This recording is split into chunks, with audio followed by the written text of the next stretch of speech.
Hello दोस्तों, कैसे हैं आप लोग। दोस्तों, लास्ट वीक हमने 200 डेली मूविंग एवरेज को डिस्कस किया था और वहाँ पर मैंने आपको स्ट्रेटजी दी थी for investor and a long time a positional trader. But आज मैं आपको मूविंग एवरेज के ऊपर एक स्ट्रेटजी देने वाला हूँ फॉर स्विंग ट्रेडर, जो कि एक मिड टर्म ट्रेडिंग करते हैं। दोस्तों, अगर आपने मेरी 200 डे मूविंग एवरेज वाली वीडियो नहीं देखी है तो आपको डिस्क्रिप्शन में लिंक मिल जाएगा, आई बटन में भी उसका लिंक मिल जाएगा। मेक श्योर आप वो वीडियो देख लें, क्योंकि वो वीडियो एक इन्वेस्टर और एक लॉन्ग टर्म ट्रेडर के लिए बहुत इफेक्टिव है। ऑलमोस्ट हर मार्केट कंडीशन में काम करती है। दोस्तों, आज का वीडियो थोड़ा लंबा होने वाला है, तो टाइम निकाल कर और पेन पेपर लेकर बैठिएगा, क्योंकि आज की जो स्ट्रेटजी है मैं प्रॉमिस करता हूँ कि बहुत सिंपल होगी बट बहुत इफेक्टिव होगी। चलिए फिर आज के टॉपिक पे आते हैं। आज हम सीखेंगे swing trading strategy using exponential moving average with crossovers. अब स्विंग ट्रेडिंग क्या होता है दोस्तों, मैंने इस वाली वीडियो में ट्रेडिंग स्टाइल के बारे में डिटेल में डिस्कस किया है। आप डिटेल में जानना चाहते हैं ट्रेडिंग स्टाइल के बारे में तो आप ये वीडियो देख सकते हैं और चुन सकते हैं कि आप किस स्टाइल की ट्रेडिंग करना चाहते हैं। बट फिर भी मैं एक छोटा ब्रीफ यहाँ पे देना चाहूँगा। 3 तरह की मेजरली ट्रेडिंग होती है। सबसे पहला होता है पोजिशनल ट्रेडर। पोजिशनल ट्रेडर्स वो होते हैं जो मंथ्स टू ईयर, मतलब कुछ महीने से लेकर कुछ साल तक की स्ट्रेटजी बनाते हैं, पोजीशन क्रिएट करते हैं। ये लॉन्ग टर्म प्लेयर होते हैं, मेजरली बड़े प्लेयर्स होते हैं जो लंबी गेम खेलते हैं। सो ये कुछ मंथ से लेकर कुछ ईयर्स तक चल सकती है, उसे कहते हैं पोजिशनल ट्रेड, जो हमने डिस्कस करी थी 200 डे मूविंग एवरेज वाली वीडियो में कि कहाँ वहाँ पे हम कैसे एक लंबी रैली को राइड कर सकते हैं, एक लंबा प्रॉफिट बना सकते हैं। दूसरी टाइप की स्ट्रेटजी होगी स्विंग ट्रेडिंग, जो चलती है 2 दिन से 2 हफ्तों तक। और आज की जो स्ट्रेटजी है वो इसी पर डिपेंड करती है। हम इसी तरह के ट्रेड को सीखेंगे जो हम कुछ दिनों से लेकर कुछ हफ्तों तक होल्ड कर सकें। एंड लास्ट एंड फाइनल होती है हमारी इंट्राडे ट्रेडिंग, जहां पर हम कुछ मिनटों से कुछ आवर्स के लिए एक ट्रेड में अपनी पोजीशन बनाते हैं, उसे होल्ड करते हैं। ये ट्रेडिंग मेनली दिन के दौरान ही शुरू होती है और दिन के दौरान ही खत्म हो जाती है। स्विंग ट्रेडिंग और इंट्राडे ट्रेडिंग मेरा मेन प्रोफेशन है, तो मैं आज आपको स्विंग ट्रेडिंग स्ट्रेटजी सिखाऊंगा कि मूविंग एवरेज की हेल्प से हम कैसे स्विंग ट्रेडिंग स्ट्रेटजी बना सकते हैं। और नेक्स्ट वीक मैं आपको इंट्राडे ट्रेडिंग के लिए भी एक स्ट्रेटजी देने वाला हूं, again based on moving averages, क्योंकि हमारा ये इंडिकेटर की सीरीज चल रही है टेक्निकल एनालिसिस में और यहाँ पर अभी हम मूविंग एवरेजेस को समझ रहे हैं। सो उसी के अराउंड स्ट्रेटजीज मैं आपको देने वाला हूँ। आगे बढ़ने से पहले दोस्तों, अगर आप लोगों को ये नहीं पता है कि मूविंग एवरेजेस क्या होती है, सिंपल मूविंग एवरेज क्या होती है, एक्सपोनेंशियल मूविंग एवरेज क्या होती है, दोनों में डिफरेंस क्या होता है, इन सब चीज़ों की नॉलेज नहीं है, तो मैं आपको एडवाइस करूंगा आप ये वाला वीडियो देखिए। ये वीडियो देखने के बाद आपके ये डाउट्स क्लियर हो जाएंगे और तभी मैं रेकमेंड करूंगा कि आगे आप स्ट्रेटजीज वाली वीडियो देखिए। अगर आपको ये सब चीज़ें पता है तो आगे बढ़ते हैं और समझते हैं हमारी आज की स्ट्रेटजी को। फिर भी मैं आपको एक छोटा सा एक्सप्लेनेशन देना चाहूँगा कि सिंपल मूविंग एवरेज क्या होता है और एक्सपोनेंशियल मूविंग एवरेज क्या होता है। दोस्तों, सिंपल मूविंग एवरेज वहाँ पे यूज़ की जाती है जहाँ पर हम लॉन्ग टर्म व्यू लेकर देख रहे हैं।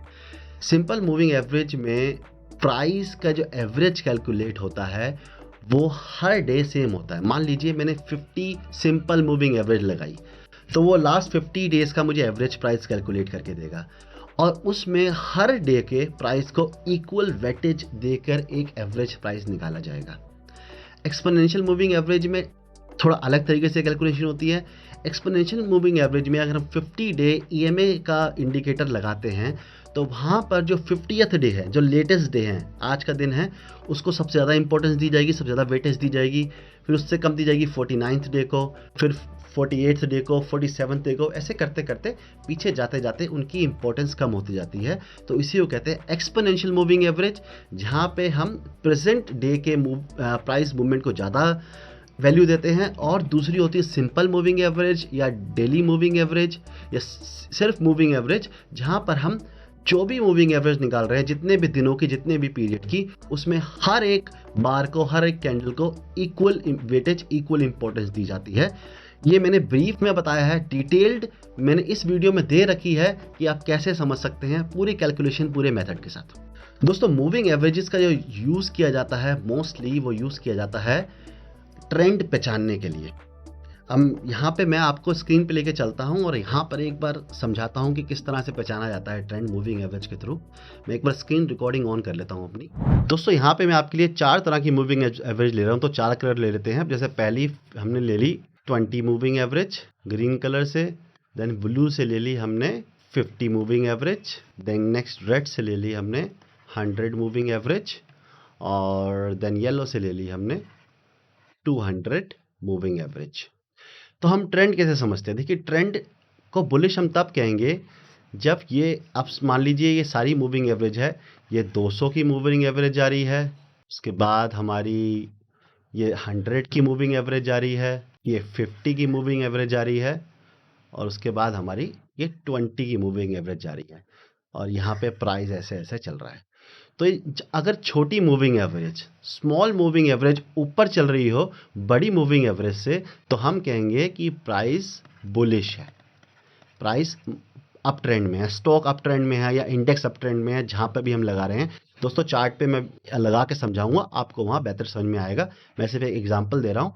उसी तरह से अगर हम इसके अपोजिट में देखें, तो यहाँ पे हम एक काम करते हैं, जैसे 20 की मूविंग एवरेज है, सबसे नीचे चल रही है, और हमारी फिर 50 की मूविंग एवरेज आ गई, थोड़ी उससे ऊपर चल रही है, 100 की मूविंग एवरेज उससे ऊपर चल रही है, और 200 की मूविंग एवरेज सबसे ऊपर चल रही है।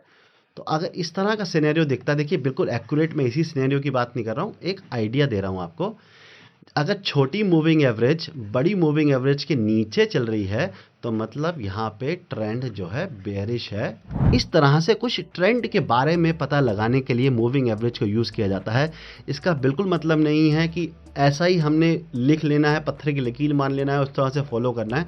और पैरामीटर्स देखने पड़ते हैं कि उनका क्रॉसओवर देखना पड़ता है, वो सब हम इस स्ट्रेटजी में डिटेल में समझेंगे आगे चलकर। मैंने आपको एक जनरल आइडिया दे दिया कि मूविंग एवरेज से ट्रेंड को किस तरह पहचाना जाता है। जब छोटी मूविंग एवरेज बड़ी मूविंग एवरेज के ऊपर चल रही है, मतलब रिसेंटली प्राइस ऊपर की तरफ जा रहा है, तो हम मान लेंगे कि प्राइस बुलिश ट्रेंड में है, स्टॉक बुलिश ट्रेंड में है।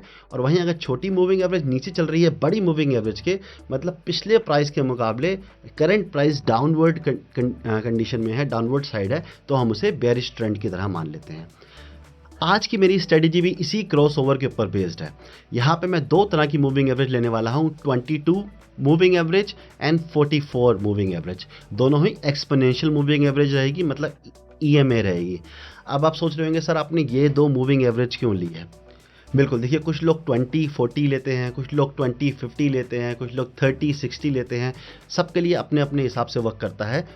मैं 22-44 क्यों लेता हूँ, मैं उसको एक सिंपल रीज़न दे देता हूँ। दोस्तों, एक महीने में हमारा एवरेज ट्रेडिंग डेज होते हैं 22 दिन की ट्रेडिंग होती है। अगर हम वीकेंड्स और हॉलीडेज़ निकाल दें, कभी 21 भी होती है, ज़्यादा हॉलीडेज़ आएगा तो 20 भी हो जाती है। कभी कभी लॉन्ग मंथ्स होते हैं तो वहाँ 23 दिन की ट्रेडिंग भी हो जाती है। बट एट एन एवरेज 22 दिन की ट्रेडिंग एक मंथ के अंदर होती है। तो 22 दिन की एक्सपोनेंशियल मूविंग एवरेज मुझे कहीं ना कहीं प्राइस का पूरे मंथ का एक आइडिया दे देती है कि प्राइस कैसे चल रहा है। ठीक है, 44 क्यों लिया है? 44 मैंने काउंटर करने के लिए है, 22 को एक कंपैरिजन करने के लिए। 44 मतलब 2 मंथ्स हो गए, तो यहाँ मैं एक महीने का दूसरे महीने के प्राइस से कंपैरिजन कर रहा हूँ कि एवरेज प्राइस की मूवमेंट किस तरफ चल रही है। तो एक तरह से मैं पिछले 2 महीने के प्राइस के एवरेज के कंजेशन के ऊपर अपना डिसीजन लूँगा कि मुझे बुलिश ट्रेड लेनी है या बेरिश ट्रेड लेनी है। वो हम कैसे लेंगे, क्या करेंगे, वो सब मैं आपको स्टॉक्स में विद एग्जांपल सिखाने वाला हूँ। इससे पहले कि हम स्क्रीन पर चलें और स्टॉक के चार्ट खोलकर वहाँ पे समझें कि हम कैसे स्ट्रेटजी यूज़ करेंगे, हम समझते हैं स्ट्रेटजी के रूल्स क्या होने वाले हैं। सबसे पहला rule, stock must be in trend और वाइड रेंज। मतलब स्टॉक में कोई ट्रेंड होना चाहिए, अप साइड मूव कर रहा हो या डाउन साइड मूव कर रहा हो, या फिर किसी बड़ी रेंज के अंदर मूव कर रहा हो। छोटी रेंज में नहीं होना चाहिए, सिकुड़ नहीं जाना चाहिए कि छोटी रेंज में ही सिकड़ा हुआ है तो वहाँ पे है कोई ट्रेंड ही नहीं है, तो हम किस तरह से ट्रेड ले सकते हैं? स्विंग ट्रेड तो बन ही नहीं पाएगी ना, वहाँ इंट्राडे ही बन पाएगी कि एक आध दिन के लिए छोटा मोटा शॉर्ट या लॉन्ग कर लिया। हमें या तो बड़ी रेंज चाहिए या फिर हमें एक ट्रेंड चाहिए। When 22 EMA crosses 44 upward, it's a bullish sign। मतलब जब 22 EMA 44 EMA को क्रॉस करेगा अपसाइड तो हम बुलिश साइन मानेंगे उसको, और जब 22 EMA 44 EMA को डाउन साइड क्रॉस करेगा तो उसे हम बेयरिश साइन मानेंगे। After the crossover we will find the support and resistance. Crossover होने के बाद हम सपोर्ट और रेजिस्टेंस ढूंढेंगे। मतलब अगर नीचे की तरफ क्रॉस ओवर हुआ है, बुलिश ट्रेड मिली है, तो हम सपोर्ट देखेंगे कि उसके बाद सपोर्ट कहाँ ले रहा है, और अगर अपसाइड बुलिश ट्रेड मिली है तो हम देखेंगे कि रेजिस्टेंस कहाँ पर है। एंट्री आफ्टर ब्रेकआउट और breakdown with in few days. मतलब एक बार मूविंग एवरेज ने क्रॉस ओवर दे दिया, उसके बाद जो भी रेजिस्टेंस है, अगर बुलिश साइड क्रॉस ओवर है तो हम देखेंगे कि रेजिस्टेंस कब क्रॉस हो रहा है, with in few days cross हो जाना चाहिए। और अगर बेयरिश साइड क्रॉस ओवर हुआ है तो सपोर्ट ढूंढेंगे और सपोर्ट के ब्रेक डाउन पे हम एंट्री करेंगे। अगेन ये सब आपको एग्जांपल के साथ मैं चार्ट में समझाऊंगा, अभी सिर्फ ये नोट्स हैं, आप बना लीजिए, हम इसी चीज़ को फॉलो करते हुए चलेंगे। रिस्क एंड रिवॉर्ड 1:2 और 1:3, 1:2 1:3 का रिस्क एंड रिवॉर्ड रहेगा। हम अगर हमने 10 रुपये का रिस्क लिया तो हम 20 रुपये का टारगेट रखेंगे या 30 रुपये का टारगेट रखेंगे। जो स्टॉप लॉस रहेगा वो हमारे प्रीवियस स्विंग के नीचे रहेगा या फिर मैक्सिमम 2% ऑफ द कैपिटल, इससे ज़्यादा हम नहीं खोएंगे किसी भी ट्रेड के अंदर। दूसरी बात, जैसे ही हम 1:1 को क्रॉस कर लेंगे, अपने 1:1 टारगेट को क्रॉस कर लेंगे, हम अपना स्टॉप लॉस उठाकर अपने एंट्री प्राइस पर ले आएंगे। ये है स्ट्रेटजी के रूल्स। समय ले लीजिए, पॉज कर लीजिए, स्क्रीन पे सारे रूल्स लिखे आ रहे हैं, इनको नोट कर लीजिए।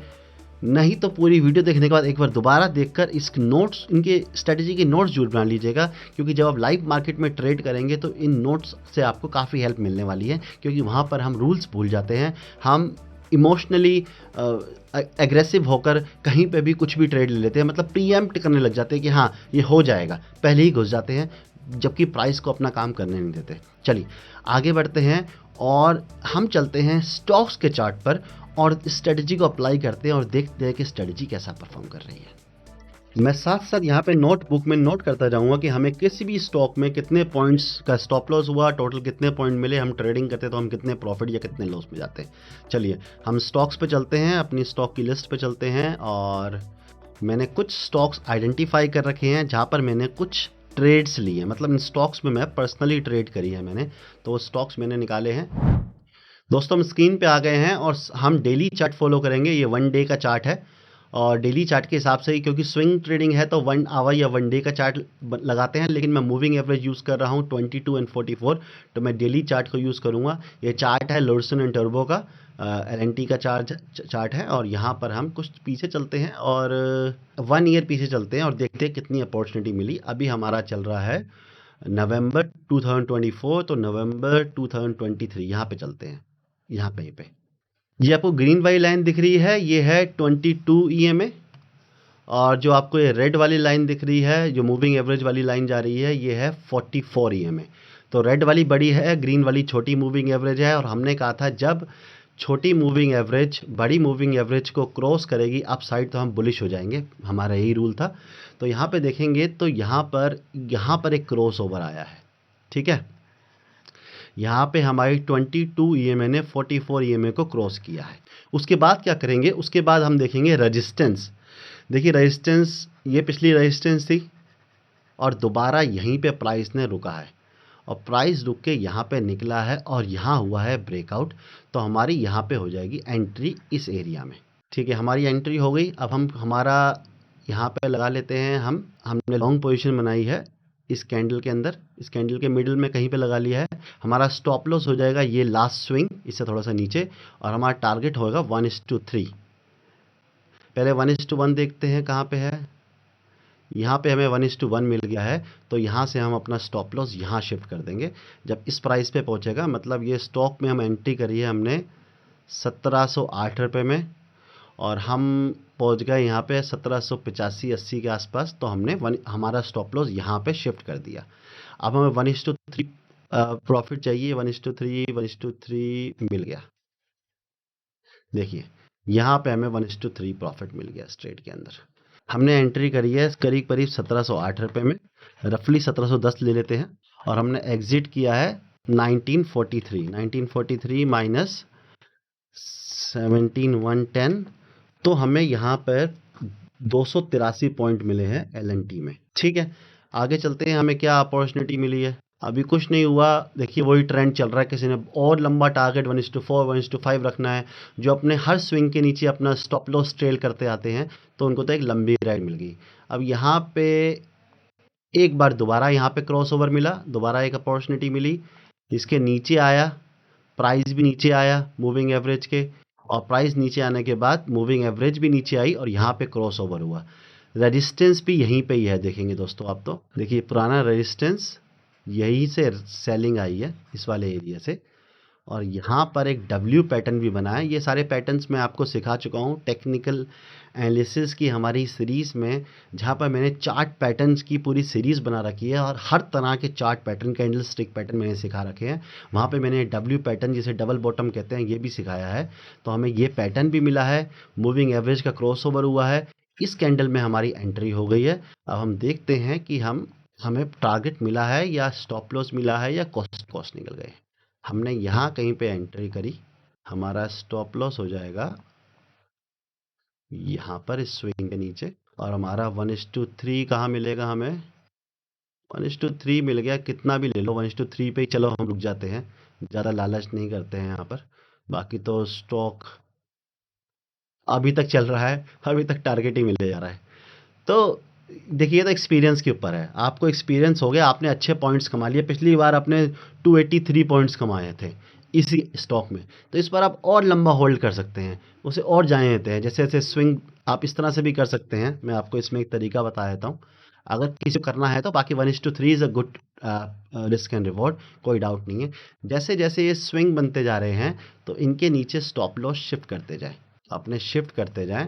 तो आपका स्टॉप लॉस कहाँ जाके हिट होगा, यहाँ पे आपका स्टॉप लॉस लास्ट आया होगा इस स्विंग के नीचे, और अभी वो भी हिट नहीं हुआ है।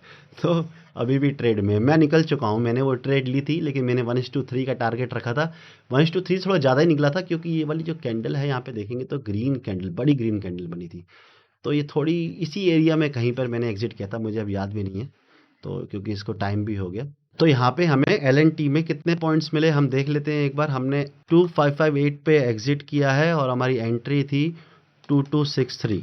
तो हमें यहाँ पे 295 पॉइंट मिल गए। तो हमें टोटल यहाँ पर LNT में मिल गए 578 पॉइंट्स। नेक्स्ट स्टॉक पे चलते हैं। नेक्स्ट स्टॉक एक बैंकिंग स्टॉक से लेता हूं मैं, जो कि है एक्सिस बैंक। यहाँ पे भी चलते हैं इसी के आसपास, सितंबर अक्टूबर के आसपास पिछले साल वहीं पे आ गए हम। और हमने कहा था कि स्टॉक या तो ट्रेंड में हो या बड़ी रेंज में हो। ये स्टॉक बड़ी रेंज में है, देखेंगे ना, 200 रुपये की रेंज है, करीब करीब 24% की रेंज है। अगर 10% से बड़ी रेंज है तो वो बड़ी रेंज ही मानी जाती है। तो अच्छी रेंज है, बड़ी रेंज है, हम एंट्री कर सकते हैं। हम यहाँ पर हम देखेंगे कि हमारी मूविंग एवरेज क्रॉस होनी चाहिए। ये छोटी मूविंग एवरेज 22 ने 44 को क्रॉस किया, ठीक है। हम यहाँ पे अलर्ट हो गए, अभी एंट्री नहीं करनी। हमारे पास रेजिस्टेंस कहाँ पे है, एक तो ये रेजिस्टेंस बना हुआ है और ये भी रेजिस्टेंस है। या तो हम इस कैंडल में हमारी एंट्री हो गई, क्योंकि इस कैंडल ने इस रेजिस्टेंस को ही पार कर दिया, इस रेजिस्टेंस को ही पार कर दिया, हमने यहाँ पे एंट्री ले ली। अब देखते हैं कि हमें टारगेट मिला है या नहीं मिला है इसमें। यहाँ पे हमारी एंट्री बन रही है करीब करीब 700 रुपये के आसपास, और 1:3 हमारा बन जाता है, देखिए यहाँ कहीं बनता है, ठीक है। टारगेट तो मिला है नो डाउट, लेकिन हमने क्या कहा था कि हमारा जब 1:1 हो जाएगा तो हम कोस्ट टू कोस्ट ले आएंगे। हमारा 1:1 यहाँ पे हमारा 1:1 हो गया था इस एरिया में, और हमने अपना स्टॉप लॉस यहाँ पे शिफ्ट कर दिया था 700 रुपये पे अपनी एंट्री पे। अब देखेंगे तो हमारा स्टॉप लॉस हिट नहीं हुआ, यहाँ 700 के नीचे आया ही नहीं। ये स्टॉप लॉस दोस्तों क्लोजिंग बेसिस पे होते हैं। इंट्राडे में डिप लगे तो हम वहाँ पे एग्जिट नहीं करते, क्लोजिंग बेसिस पे होते हैं। तो अब यहाँ पे देखेंगे तो डिप लगी, देखिए यहाँ पे एक एम पैटर्न बना है, डबल टॉप पैटर्न बना है, ये एक क्रूशियल पैटर्न है। यहाँ पे कुछ लोग एग्जिट कर सकते हैं, इस कम प्रॉफिट मिलेगा, छोटा प्रॉफिट मिलेगा, प्रॉफिट तो मिलेगा। 1:2 1:1.5 तो यहाँ पे भी मिल गया, ठीक है।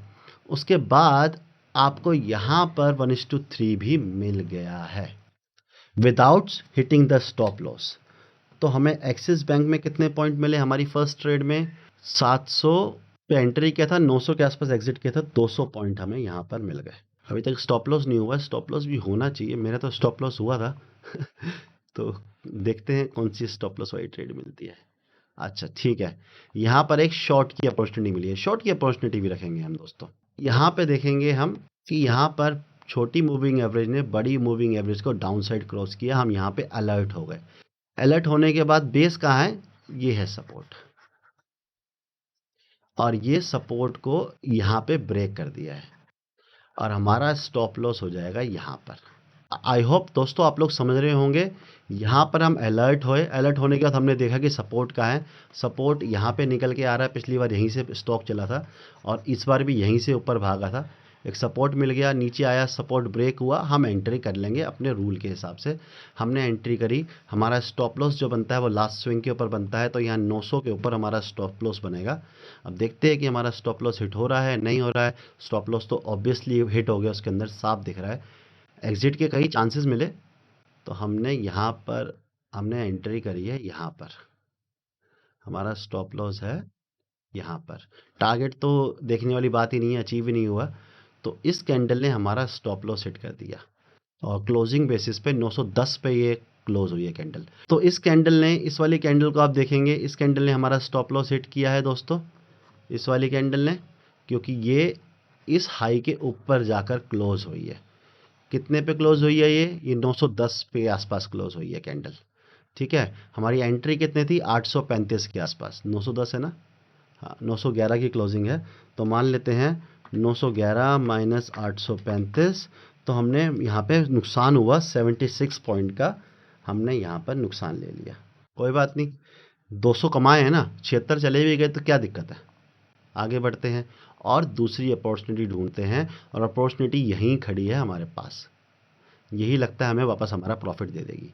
यहाँ पे देखिए क्रॉस ओवर हुआ है, इस एरिया में एक क्रॉस ओवर हुआ है, ये हमारी अलर्ट है, और यहाँ पे हमारा रेजिस्टेंस आ गया। एक्चुअली में जिस कैंडल ने हमें हमारा स्टॉप लॉस दिया है ना, उस कैंडल ने हमें अपोजिट डायरेक्शन में एंट्री भी दी है, तो हमने यहाँ पे एंट्री करेंगे अब हम, और देखेंगे 910 पे ही हम भी एंट्री कर लेंगे, और देखेंगे कि हम टारगेट इस बार मिलता है या फिर स्टॉप लॉस होता है। स्टॉप लॉस कहाँ बनेगा हमारा, स्टॉप लॉस थोड़ा बड़ा बनेगा इसमें। इतना बड़ा स्टॉप लॉस दोस्तों रखेंगे नहीं है, क्योंकि बहुत बड़ा हो जाएगा ये स्टॉप लॉस।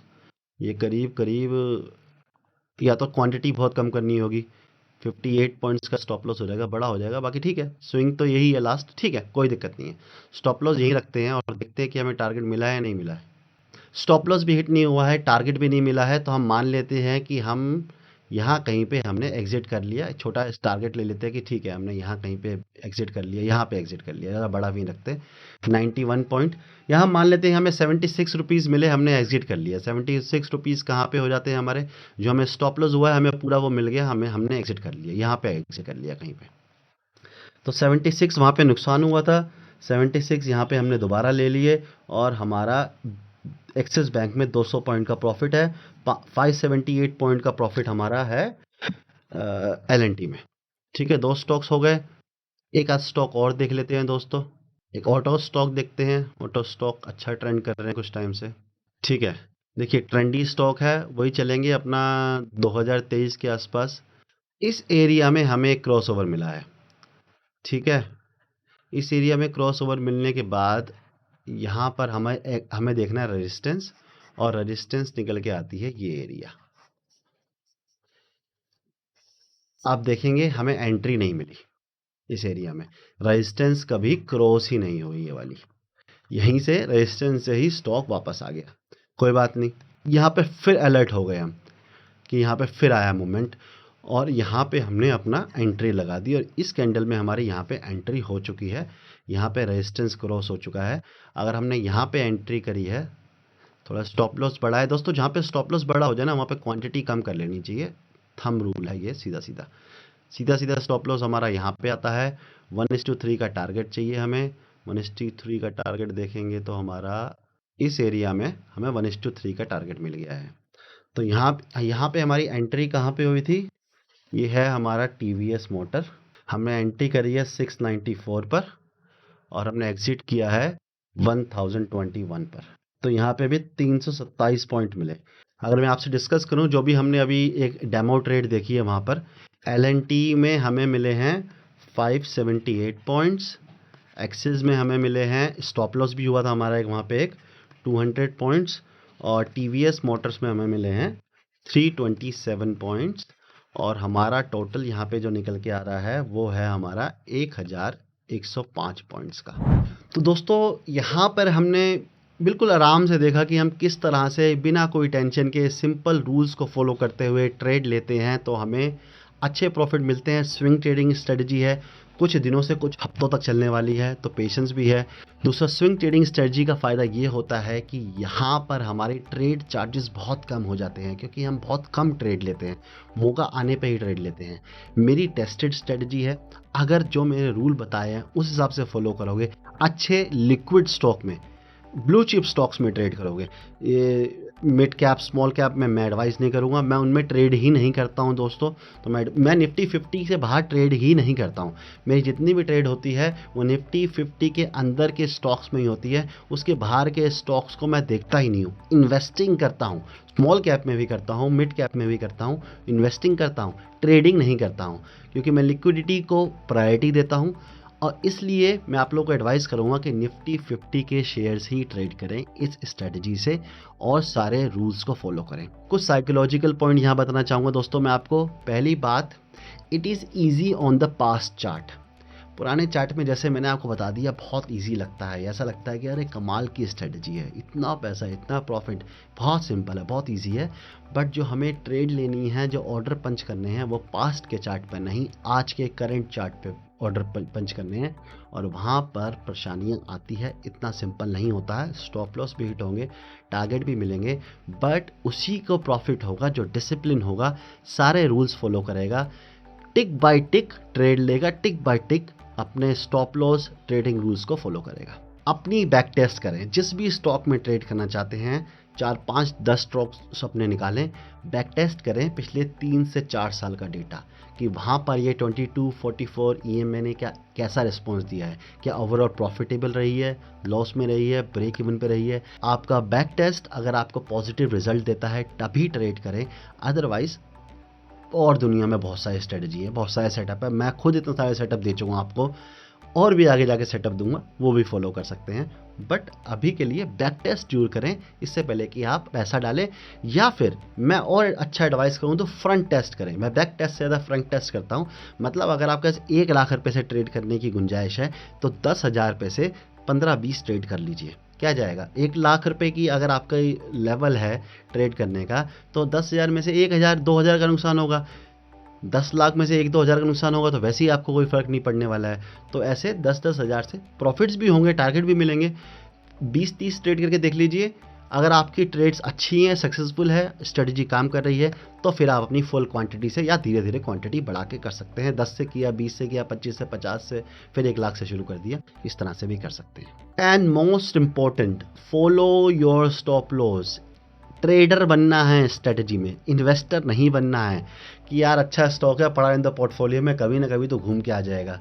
अरे ठीक है, लेकिन पैसा भी तो ब्लॉक पड़ा हुआ है आपका। मान सकता हूँ कि निफ्टी 50 का स्टॉक है, कभी ना कभी तो घूम के आ ही जाएगा, ऐसा कोई पक्का भी नहीं है। निफ्टी 50 के स्टॉक्स भी ज़ीरो होते हैं, ठीक है ना।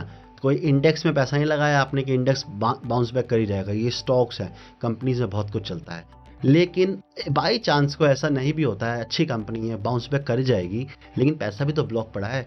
वो पैसे से आप किसी अपना स्टॉप लॉस लो, किसी दूसरे स्टॉक में नई स्ट्रेटजी और नई अपॉर्चुनिटी ढूंढो, इसी को ट्रेडिंग कहते हैं। पैसा फंसा के बैठ जाना वो इन्वेस्टिंग है, और इन्वेस्टिंग के तरीके दूसरे हैं। मेरी 200 डे मूविंग एवरेज वाली वीडियो देखिए, लास्ट वीक बनाई है, वहाँ मैंने इन्वेस्टिंग का तरीका बताया है। आप उस हिसाब से इन्वेस्टिंग कीजिए, निफ्टी में करिए, स्टॉक्स में करिए, तब आप आराम से बैठ सकते हैं। कोई बात नहीं, अच्छा स्टॉक है, घूम के आ ही जाएगा। इस स्ट्रेटजी में ट्रेडिंग के लिए स्ट्रेटजी है ये, कुछ वीक्स कुछ डेज के लिए ट्रेडिंग है, अच्छी स्ट्रेटजी है। फॉलो करेंगे रूल्स के साथ, स्टॉप लॉस के साथ, तो यकीनन प्रॉफिटेबल बनेंगे। दोस्तों आज की स्ट्रेटजी में, आज की वीडियो में इतना ही। Thank you so much for your time. Video अच्छा लग रहा है, सीखने को मिल रहा है, मज़ा आ रहा है, तो मुझे कमेंट करके ज़रूर बताइए।